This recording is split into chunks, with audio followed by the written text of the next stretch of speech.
The great thing about working at Glyndebourne is that on the very first day of rehearsal, you arrive, your sets are there, you see what your concept can be, and day by day it actually happens before your eyes. Properties, everything is there at your beck and call.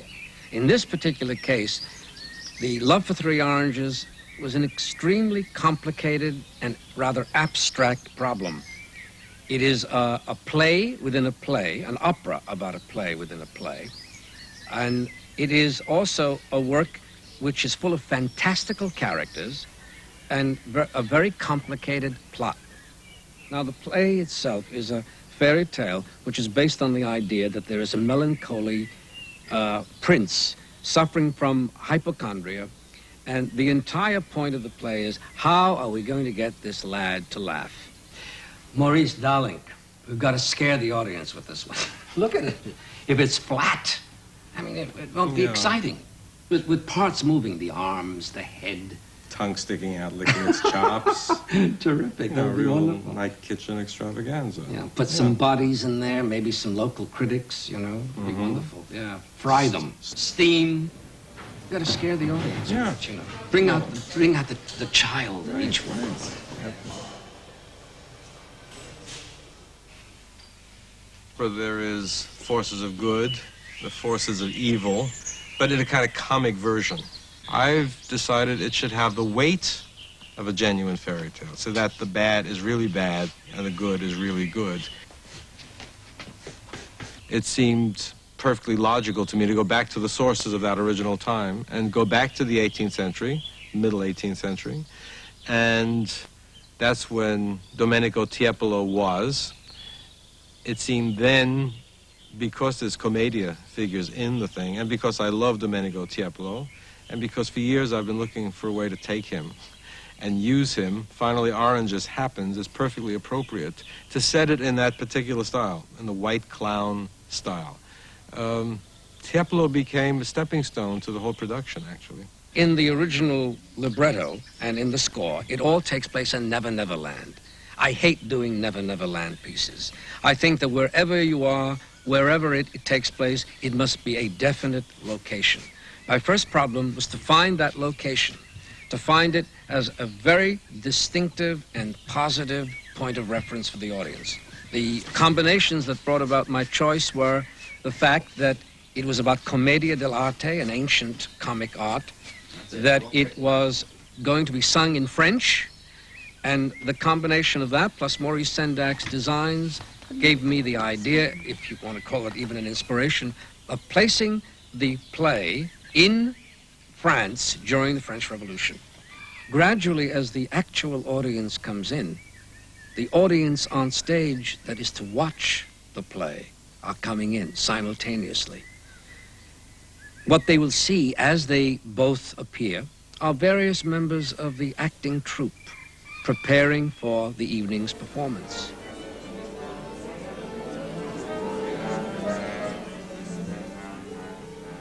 Gradually, they will appear.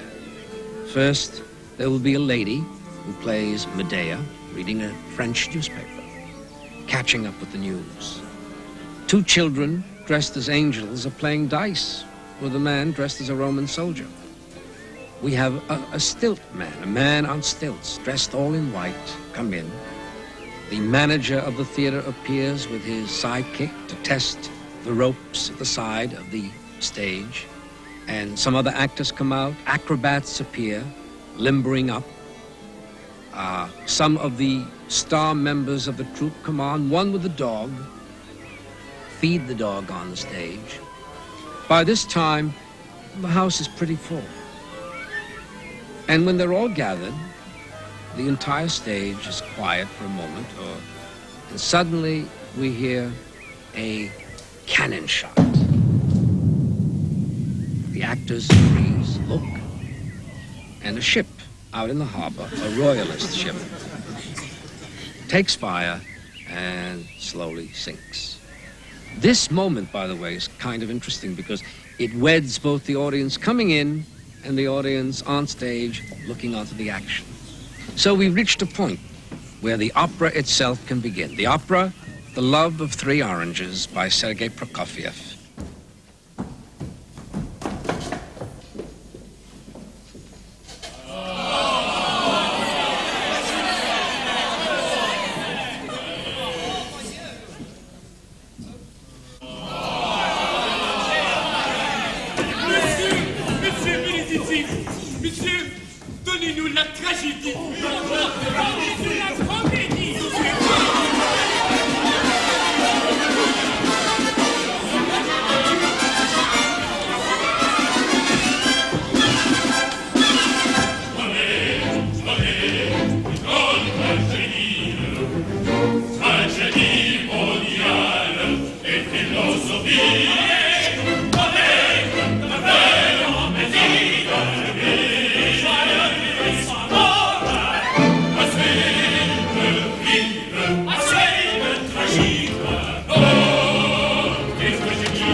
Sakama